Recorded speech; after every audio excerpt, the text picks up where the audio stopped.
솜노트라고 했을 때 여러분들이 이제 이 부분에 대해서 이제 어떻게 진행하는지에 대해서 제가 일단은 알려드릴 텐데요. 일단은 제가 이 SOAP를 설명하기 전에 기본적으로 병원에서 이제 사용하는 툴들에 대해서 조금 이야기를 드릴까 합니다. 여러분들 혹시 평가하고 이제 그 측정의 차이를 혹시 아시나요? 평가하고 측정. 그래서 대부분들 이것에 대한 차이를 뭐 아시는 분들도 있으실 테고 좀 모르시는 분들도 있으실 것 같아요. 그래서 이것만 간단하게 먼저 설명을 하고 들어가도록 하겠습니다. 일단 평가는요, 뭐 제가 제 잘 쓰는 슬라이드인데 그것까지 쓰면 너무 시간이 오래 걸릴 것 같아서 평가는 여러분들이 일단은 기본적으로 이 평가하고 측정의 관계부터 설명을 드릴게요. 이 평가하고 측정의 관계는 이 그림판을 써야 되거든요.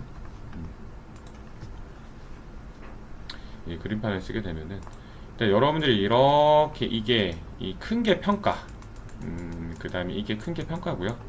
그 다음에 이 안에 있는 게 측정이라고 보시면 됩니다.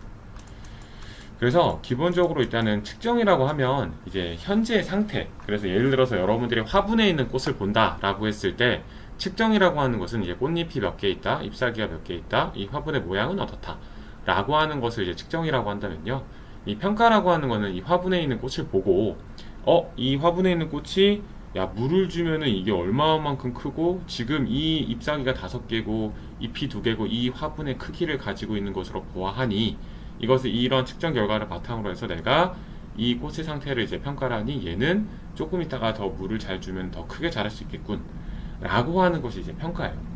그렇기 때문에 이 평가가 이루어지기 전에 측정을 많이 하게 되는 거죠.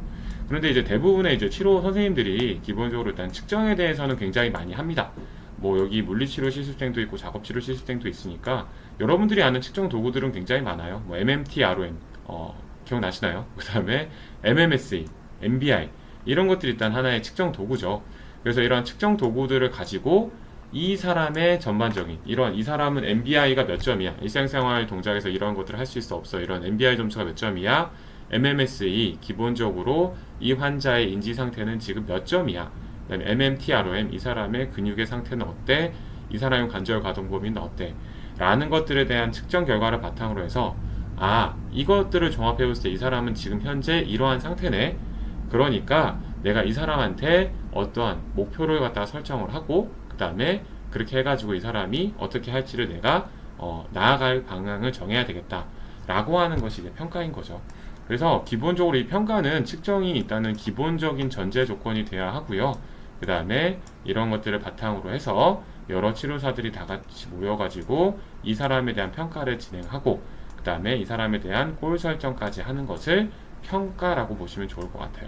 그래서 여러분들이 일단은 이 측정과 평가에 대한 관계를 여러분들이 먼저 설정을 하시고, 여러분들이 우를 범하시면 안 되는 게 대부분들이 일단 요거에 멈추시거든요. 그러니까 요거를 가지고 바탕으로 해서 내가 이 사람의 기본적으로 어떠한 재활에 어떠한 목표에 어떠한 재활의 세션을 가지고 어떠한 재활의 목표를 가지고 어떻게 재활을 이끌어 나가야 되겠다 라고 하는 모든 일련의 과정들을 평가라고 합니다.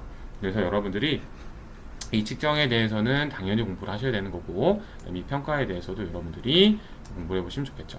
자, 이렇게 제가 얘기를 하면 여러분들이 질문 사안이 하나 있을 거예요. 그럼 평가 너무 어려운데요? 라는 생각을 하겠죠. 그렇죠. 평가는 어렵습니다. 이 측정이라는 것은 이 사람의 지금 상태, 몸 상태, 인지 상태, 이런 것들, 지금 일상생활 동작의 상태, 이런 것들을 이제 측정을 하잖아요. 그럼 이걸 바탕으로 해서 이 사람의 잠재력이 어떻고, 이 사람의 목표는 어떻고, 이 사람의 사회적인 환경은 어떻고, 이 사람을 구성하고 있는 요인들이 어떻고, 이런 것들을 갖다가 면밀히 검토해서 우리가 일단 치료의 어떠한 과정을 일단 해야 되잖아요. 이제 그런 게 평가다. 자, 그러면 이 평가는 이런 평가를 갖다가 좀 쉽게 하는 방법이 없을까요? 라는 생각을 여러분들이 하실 수 있으실 것 같아요. 그러면 평가하실 수 있는 방법, 어떤 툴들이 있을까요? 네, 있습니다. 자, 툴들이 있는데 그 툴들이 어떤 거냐라고 하시면 여러분들이 다 학교에서 배우셨을 거예요. 안 배우신 분들은 아마 좀 이따 배우실 수도 있고, 되게 크게 많은 국제적으로 쓰는 툴이 이제 ICF 툴이에요. ICF 툴. 제가 갑자기 한글로 썼어요. ICF 툴이라고 합니다.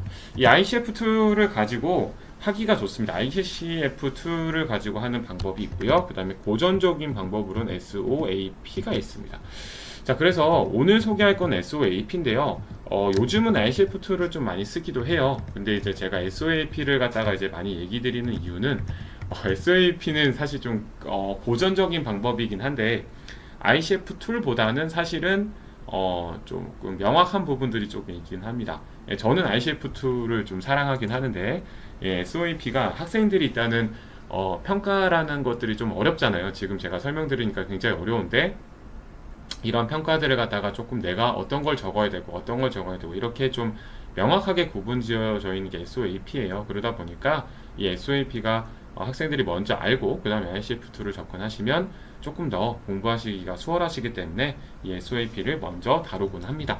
그래서 이 ICF2하고 SOAP는 평가의 하나의 방법이다 라고 여러분들이 일단 생각해 주시면 좋을 것 같고, 그러면 여러분들이 이걸 갖다가 어떻게 사용하는지에 대해서 오늘 저랑 좀 알아보도록 할 겁니다.